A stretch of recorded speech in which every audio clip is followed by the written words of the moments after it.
Hello, moi c'est Jason et accompagné d'Audrey, nous découvrons pour vous des parcours passionnants d'intrapreneurs et d'entrepreneurs au sein de cabinets d'expertise comptable. Bonne écoute sur Génération Comptable. Bonjour Sandrine, je suis ravie de t'accueillir sur Génération Comptable. Merci d'avoir accepté notre invitation. Est-ce que, pour commencer, tu peux te présenter ? Oui, bonjour, merci de m'accueillir. Alors, je m'appelle Sandrine Cotte, je suis expert comptable au cabinet Agori. J'habite à Lamure, dans l'Isère, donc c'est situé entre Grenoble et Gap pour ceux qui ne sachent pas. J'ai 2 enfants et j'ai 38 ans. Merci pour cette présentation. Je vais revenir un petit peu en arrière et te demander quel métier tu voulais faire quand tu étais petite ? Alors, quand j'étais petite, au départ, je voulais être directeur de banque parce que je voulais jamais emmener mon argent sur mon livret. Donc, je me suis dit, si tout le monde le fait, au moins, ils viendront tous à moi. Après, je suis passée par marchand de bonbons, gymnaste, parce que je faisais de la gym. Mes parents étaient commerçants et j'allais tout le temps chez le comptable avec ma maman. Et je sais pas si c'est la pile de papier sur le bureau qui m'a plu, mais je me suis dit, je veux faire comptable. Génial. Donc, je l'ai en su fait, très tôt, en fait. Au collège, je savais que je voulais être comptable. Ok. Et alors, tu peux nous raconter la suite ? Alors, je suis arrivée en 3e, il fallait s'orienter. Comme j'avais pas un super niveau scolaire parce que j'étais pas très scolaire, l'école, j'aimais pas ça. Du coup, je suis partie sur un BEP compta. Tous les conseillers d'orientation que j'ai rencontrés, ils m'ont dit que je pourrais pas être comptable parce que j'étais nulle en maths. Et en fait, c'est faux puisque la preuve en est. Donc, j'ai fait mon BEP compta. Après, je me suis dit, je vais continuer. Et j'ai regagné une filière générale. Donc j'ai travaillé tout l'été avec des professeurs particuliers pour rattraper le niveau. J'ai réintégré la filière générale, j'ai eu mon bac. Et après, je suis allée directement en DPECF, DECF et DESCF au lycée des Eaux Claires à Grenoble. Et j'ai validé tous mes UE. Génial. Donc comme quoi, quand on travaille dur, on arrive toujours à ses fins. Voilà. Surtout quand ça nous plaît. Ça, je pense que c'est vraiment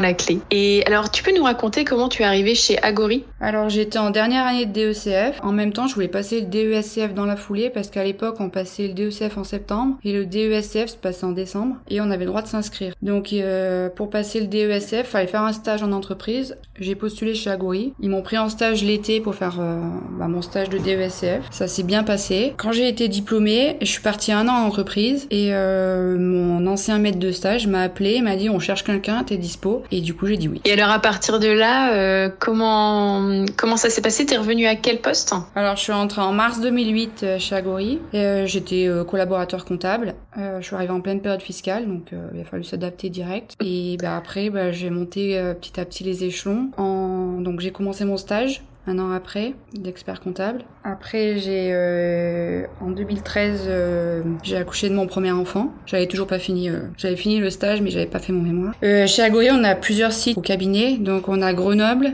Visil et Lamure. Et comme j'étais originaire de Lamure, après mon accouchement, les associés ont décidé de me faire travailler essentiellement sur Lamure. Et donc j'ai travaillé avec mon ancien maître de stage. Et quand j'ai été diplômée en décembre 2014, il est parti à la retraite en juillet 2015. Et j'ai fait 1 an avec un associé de Cessiné en collaboration. Et puis j'ai été associée derrière. J'ai pris sa place. Ça c'est vraiment hyper inspirant de se dire tu t'es arrivé en stage et puis t'es devenu ensuite associé et responsable du bureau, c'est un super parcours. Comment ça s'est passé cette transition entre l'ancienne associée et toi? Pas trop mal, bien. On a à peu près la même philosophie, on va dire, et puis le même contact client. Ce qui a été plus dur, c'était un associé qui avait 60 ans. Moi, j'en avais 30. Pour la clientèle, il a fallu faire ses preuves, quoi. Ils avaient pas du tout confiance, même si j'avais mon diplôme.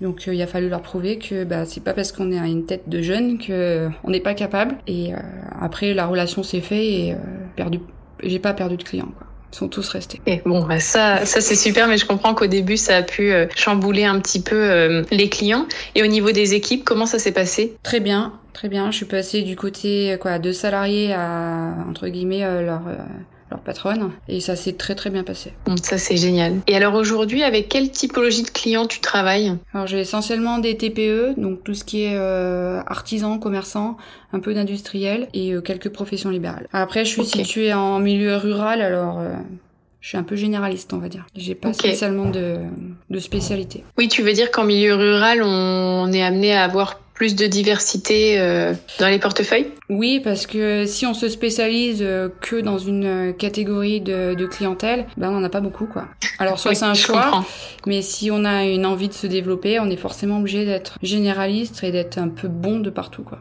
Enfin bon, de prendre tout ce qui vient. Et alors justement, c'est quoi les différences que tu peux noter entre le milieu rural et la ville dans le travail en expertise comptable, ou en tout cas dans ton travail à toi? Y a beaucoup plus de proximité avec les clients. On les croise autant sur le marché le week-end qu'au cabinet quand ils viennent apporter leurs documents ou pour les rendez-vous bilan. Donc il y a un lien qui se crée qui est au-delà du contexte professionnel. On rentre vraiment dans la vie intime des gens. Après, ça peut être aussi un inconvénient parce qu'on décroche jamais. Oui. On va faire nos courses, on croise un client et soit on court avec le chariot dans le supermarché pour dire faut pas que je le croise parce qu'il va encore me poser sa question. Mais ça a quand même des bons avantages. Oui, c'est vrai que cette relation de proximité, c'est quand même assez sympa. Et justement par rapport au fonctionnement du cabinet, est-ce que où vous en êtes de la digitalisation? Quel logiciel vous utilisez? Alors nous, on est très très bien placé, je pense. On est tout en démat, tout scanné. Génial. Tous mes clients ont pris le virage avec nous et ça se passe très très bien. Que ça soit pour des logiciels de facturation, pour déposer les documents de manière électronique. Ils adorent la digitalisation. Ils aiment bien prendre en photo avec leur téléphone, leur petit ticket. Ils adorent ces petits gadgets. On sort du stéréotype qu'en campagne, on est toujours en retard. Je me demandais quel logiciel tu utilises au quotidien? On utilise ACD en comptabilité, puis après on a d'autres logiciels en parallèle qu'on adapte en fonction de la typologie de client. D'accord. Ah oui, ça c'est super, vous avez des logiciels en fonction des clients, en fonction de leur activité? Oui. Comment est-ce que tu vois le métier évoluer en cabinet depuis que tu as commencé et puis comment tu l'imagines dans les prochaines années? Quels vont être les grands changements? Bonne question. 100% web, ça c'est sûr. Après, on aura toujours besoin d'avoir des collaborateurs. Le métier de collaborateur a peut-être évolué sur plus du conseil et plus de la gestion, mais on sera toujours là, quoi. On n'est pas voué à disparaître. Ça c'est sûr. Ça c'est sûr. Faut le dire aux jeunes qui cherchent leur futur métier. Et tu te prépares aujourd'hui à l'arrivée de la facture électronique? Oui, on s'y prépare.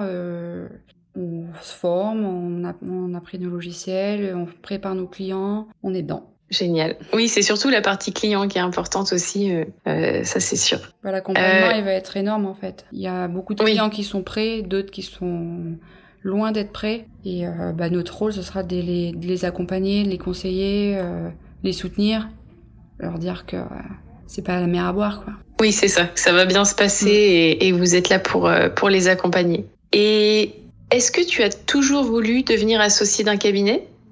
Est-ce que c'est venu par la suite? Ce que je voulais au départ, c'était être indépendante. Je voulais être libre de faire ce que j'avais envie. Après, j'ai eu l'opportunité de m'associer, j'y ai réfléchi. J'ai dit oui, puisque je le suis. En fait, c'est surtout la solidarité et l'accompagnement qu'on peut avoir entre associés. On a un souci, on peut parler, il y a un soutien quand même, et on est moins isolé. En milieu rural, on a tendance à vite être isolé, on n'a pas beaucoup de confrères, donc on est vite seul. Et là, suite au Covid, toutes les formations, c'est beaucoup en visio, des webinaires. Du coup, on voit encore moins de monde. Donc l'avantage d'être associé, c'est quand même qu'on peut échanger, partager ses problématiques, ses craintes avec les personnes avec qui on travaille, quoi. Oui, exactement. Donc ça, c'est ce que tu as vu dans l'opportunité de t'associer au sein d'Agori. Oui. Plutôt que d'être seul sur une autre structure. Exactement. Et est-ce que ça t'arrive d'aller à des événements justement de la profession? Oui, ça m'arrive. C'est un peu plus rare, mais ça m'arrive, oui. D'accord. Je participe beaucoup à des réseaux locaux, par contre. Ok. Et quand tu vas à des événements, c'est plutôt quel type d'événement? Le congrès? Le congrès, des formations de l'ordre ou les rencontres régionales de l'ordre. Donc ça, c'est le moyen aussi quand on travaille en milieu rural d'aller rencontrer des confrères et de partager. Oui. Ok. Tu devais expliquer ton métier à un enfant de 5 ans. Comment tu le décrirais? Je l'ai expliqué à mon fils parce qu'il comprenait pas ce que je faisais. À part faire des papiers et taper sur un ordinateur, comme il m'a dit. En gros, j'accompagne les entreprises pour leur développement. Je suis leur bras droit. Je suis leur maman, on va dire. J'adore cette métaphore. Donc aujourd'hui, si j'ai bien compris, tu gères une équipe. Et est-ce que c'est toi qui l'as recrutée? Est-ce que l'équipe, elle était complètement déjà en place? Alors j'ai 2 personnes sur 6 de mon équipe qui étaient salariées en même temps que moi. Et après tout le reste, toutes les 4 autres, on les a recrutées au fil du développement. Et comment tu choisis les personnes que tu recrutes? C'est quoi les critères importants pour toi? Un bon esprit d'équipe, de la simplicité. Et après, généralement, je prends des gens qui travaillent, qui habitent sur la même région. D'accord. Et vous avez des rituels dans l'équipe? Des habitudes? Tous les jours, on boit le café ensemble, on se raconte nos soirées, nos week-ends. On fait un petit repas de Noël, on fait un petit repas avant les vacances d'été. Puis, des fois, on se croise les week-ends en dehors du travail. Oui, c'est ce que tu disais, la particularité que tu as avec les clients, c'est aussi la même avec l'équipe finalement. Donc il y a une relation de proximité qui est très forte. Dès qu'il y a une animation locale, il y a forte chance qu'on se retrouve au même endroit. Oui, c'est ça. Aujourd'hui, est-ce que tu mets des actions en place pour fidéliser l'équipe? Alors les actions qu'on met en place, c'est les mêmes au niveau du groupe. Moi, j'en mets pas spécifiquement. Après, à part leur laisser un peu plus de liberté, on va dire, sur les horaires, parce qu'on a un cabinet plus petit.